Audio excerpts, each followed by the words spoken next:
So that's the pack I'm going to be taking in there on that the little expedition. I think I'm just going in and doing a one-nighter to test out this equipment. So this little Kovea heater, this is going to be what saves my butt down there in that four-season tent, that light fighter.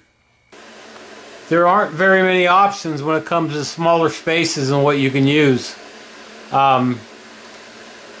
You have to use either a propane or a butane, because anything else is going to give off massive amounts of carbon monoxide.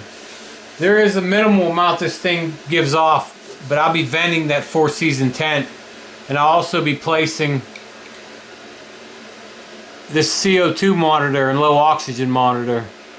It's USB-C rechargeable. I've been testing it out. I've got some heaters out here in my outbuilding that I've used for years, and the only thing that I have ever noticed was a little bit of condensation on the windows.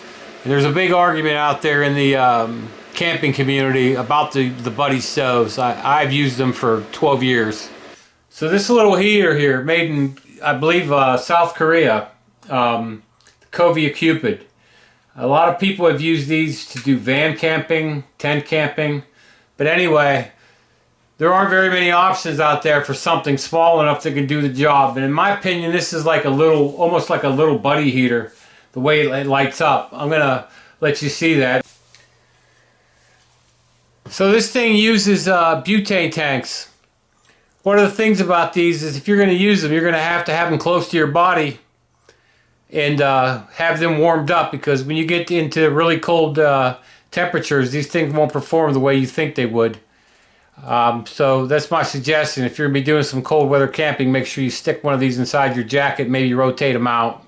Thing to know about any of these stoves, whether it's a butane one like this or a propane one, is if you're going to have issues with these, like imagine this was in your truck and it was out getting bounced around and stuff.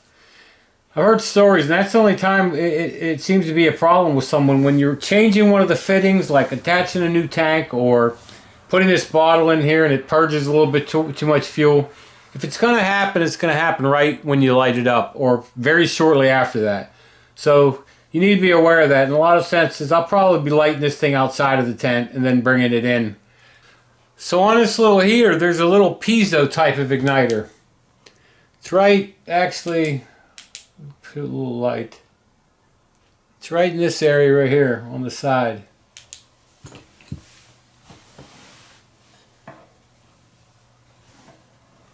Yeah, it says push in and then you turn.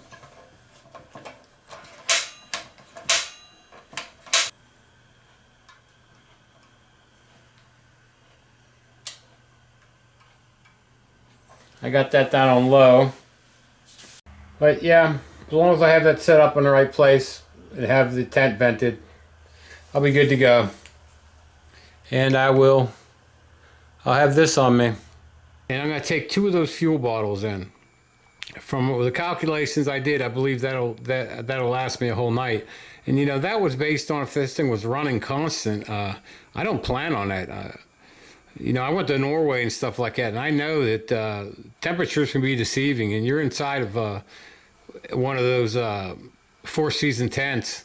You know, sometimes when you have other people in there, you know, they're providing heat too, but cold is very deceiving until you start getting around, I would say, around 10 or 12 degrees and stuff, and that's when things start to get really fucky. I got the little first aid medical kit at some antique place.